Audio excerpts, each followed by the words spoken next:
All right, here we are again, raining on the Sunshine Coast, which is amazing. People say it sure rains here a lot. I said, well, when you go to the Gold Coast, I don't see anybody giving you free gold, so why would you expect sun on the Sunshine Coast? Actually, it's been very sunny and hot for a long time, so we're really appreciating the rain. Water tanks are filled up, dam is filled up. It's awesome. See? It's all what you make it. And the funny thing is, here in Australia, we've dealt with a lot of fires and tragedy that way, and people are complaining about the dry weather. Now I hear people complaining it's been raining too often. So there's always, I guess it's always coming down to how you look at it. The last 2 days, we've been doing some great videos. The feedback's been phenomenal. There's been a lot of great comments, certainly emails coming through, personal messages, the rest of those things. So I'm really excited that you guys are getting value out of what I'm teaching in this program. And I'll keep going as long as you guys keep watching and keep responding, because let's make this amazing year. The one thing I want to really point out is that whatever we're filled with, we're going to spread. We're going to spread it around the world. We're going to spread it to everybody we come in contact with. So if you're filled with scarcity, if you're filled with fear, if you're filled with anger, you're going to spread that to everybody you come into contact with. If you're filled with happiness, if you're filled with abundance, well, then that's what you spread. So it's not just our birthright that we can feel great. It becomes our obligation, right? Because if we're not part of the solution, we're part of the problem. So you owe it to everybody around you. And so working on ourselves, personal development, advancing our lives, which, by the way, is also the natural order of the universe. Life needs to express itself. So if you notice, during the drought times or dry times, it looks like the grass and the weeds are gone. They're brittle, and you step on them and they turn to dust. And then it starts to rain and it all comes back. And it keeps growing and growing, and all of a sudden your weeds are like 5 feet high. Well, that's because life has to keep expressing itself. It has to keep evolving. In life, if you don't evolve, you dissolve. So this is all natural. It's part of it. It's not materialistic. And people go, well, you're always talking about money and whatever. Hey, you can use it for any area of your life that you want. So the first thing is you're going to have to work. We talked about this in video 1, is you're going to have to work on your mindset. You got to change your mindset. You got to improve your mindset. It would also mean that's your attitude.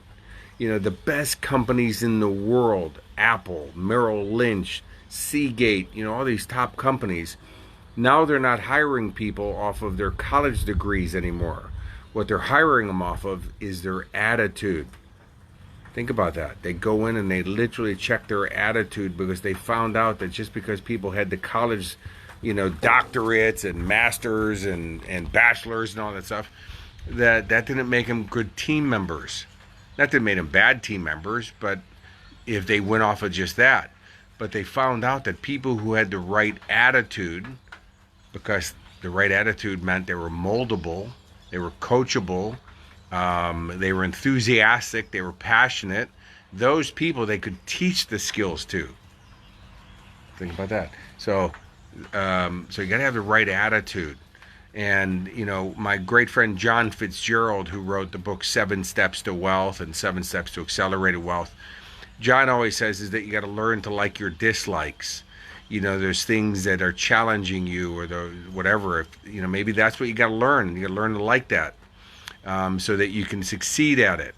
And I did a great interview with John, where when he first started out in real estate as a real estate agent, and he wanted to become a millionaire by the time he was 21 years old, his mentor told him he had to go knock on doors and get listings. And he knocks on people's doors, and the first guy who answers the door is an older gentleman who starts yelling at him and screaming at him, saying he's going to call the cops. And after that, well, John's week just went downhill with getting people to come on board as potential customers for his real estate agent business. So when he went back to his mentor, he said, hey, please give me something else, but this is not working. He goes, you want to succeed? Knock on doors. And he goes, you got to learn to like your dislikes. And so John realized that this was about him, not about the people answering the door. See, in order for things to change, I must change. And so John went and knocked on the original older gentleman's door again, and this time the guy is, "I'll call the cops, you young punk." And John said, "You know what? I need to apologize." And the guy looked at him for a second. He goes, "What do you mean?" He goes, "It was my attitude that needed to change, and I want to thank you for showing me that." And the guy invited John in for a cup of tea, and wound up becoming great friends and also a great customer of John's. Also, this guy seemed to know everybody in the neighborhood, so anytime they were going to list a house, this guy got John to be their real estate agent. And that's how John made over $1 million before he's 21 years old. So as you see, learn to like your dislikes. It's all about attitude. You got to change your attitude. And if you're going, "Hey, I'm too old, I don't have enough time," all that stuff, that's got to change. It's got to change. Even the, "Oh God, I've heard this all before." Okay, great, but are you doing it? So that's the thing. Here's a strategy in this. Ask yourself, what in me needs to be adjusted, needs to change? What about my attitude? What's holding me back right now? What am I willing to give or give up to have everything I want? Right? Now, obviously it means with integrity, we got all that. So what do I need to give or give up to have everything I want? Second video, we talked about, then you got to develop some new skill sets, right? Well, that attitude, that's a skill set. The mindset, it's a skill set. But, anything that you want to do. Now, think about this. I really want you to think about this for a moment. What in life can't you do if you have the right attitude that you're willing to adjust to become the person that can do those things, and then you develop the skill sets to do those things? What can't you do? What can't you achieve at? What goal can't you have? What business can't you succeed at? See what I mean? So, in these two things, and then tomorrow I'm going to teach you literally how to do it. I'm going to teach you how to do it. But there's one more piece of this puzzle I want to give you, and that is the key distinction, the key difference between successful people and the masses is because we all go through the same stuff. Everybody goes through the same stuff. Pretty much everybody. Not maybe there's some people who married their high school sweetheart. It was their first relationship, and God bless them. But for the rest of us, most of us have started off in a relationship that we thought was going to be awesome that didn't work out. Sound familiar? Like anybody you know? Most of us have gone through some form of challenge, depression, death in the family or friends, financial issues, stress, emotional stuff, right? Everybody goes through it. Everybody. By the way, the biggest movie stars that I've hung out with, the biggest rock stars, President of the United States, prime ministers from different countries, business leaders, they all go through it. Just because, by the way, money doesn't answer all the problems, right? Sometimes money amplifies the problem. So, it just depends. Look at Charlie Sheen, who I was very fortunate and honored to work with on a movie called Terminal Velocity. Charlie's making, a few $1 million a week doing 2.5 Men, and he's on a hit TV show, and he's got, literally the path paved the gold in front of him, and yet he's doing bags of cocaine and living with porn stars, and they take his kids away from him, and now he gets fired from the job. So money didn't solve his problems. Now, by the way, that's not the money that did that. It was his lack of personal development, because, by the way, if he would have learned how to be happy before the money, well, then the money would have amplified his problem. But he didn't. See, he was thinking the stuff would make him happy, and the stuff didn't make him happy. It actually amplified his unhappiness, because when you realize that the stuff or the accomplishment won't make you happy, then you start to think, well, man, if this that I thought was going to make me happy doesn't make me happy, then there is no way to make me happy.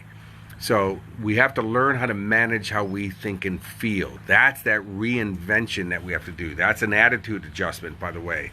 Is the world's not going to change. Sometimes people in your life, they're still going to be angry or bitter or nasty or negative or whatever that is. Well, if you're going to let that dictate how you think and feel, you've lost. So you got to learn how to master that, where you manage how you think and feel. And so today's action is, I just want you to just want you to look at yourself throughout the day and see how you're responding to things, right?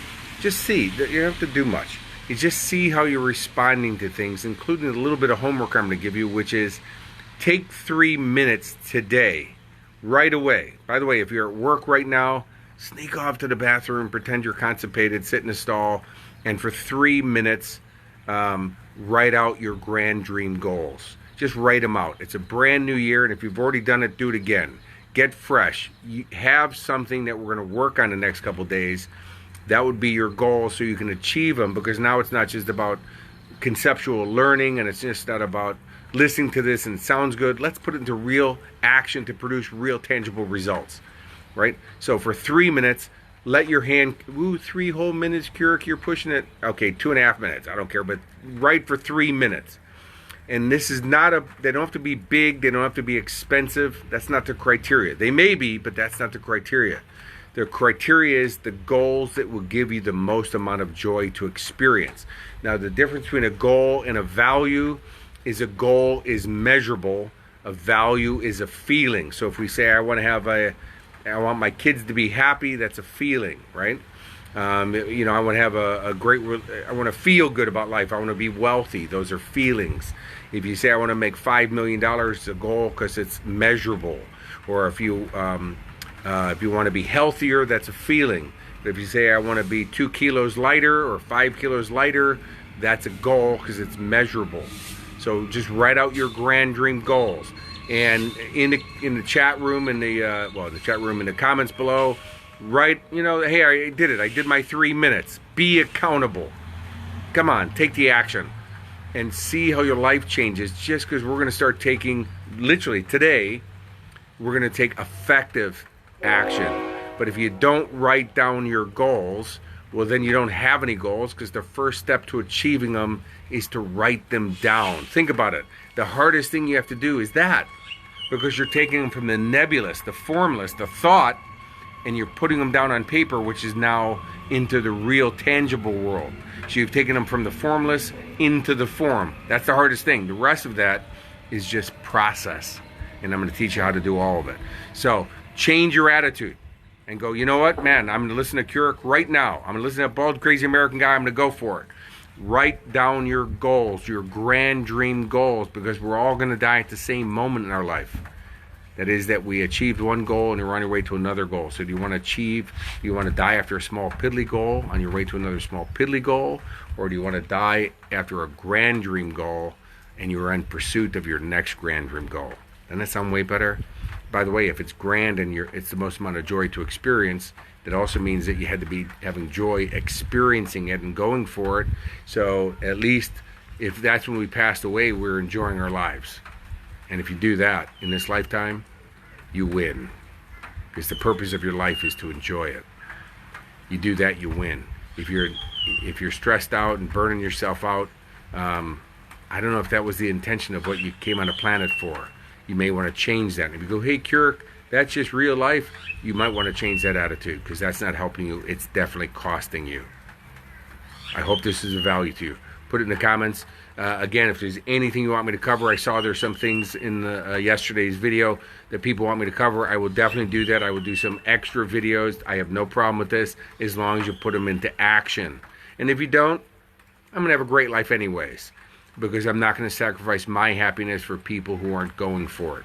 But for the people who are, let's go on a ride. Let's go. Game on. Until I talk with you tomorrow, have a most magical, outstanding day. Talk to you soon. Bye.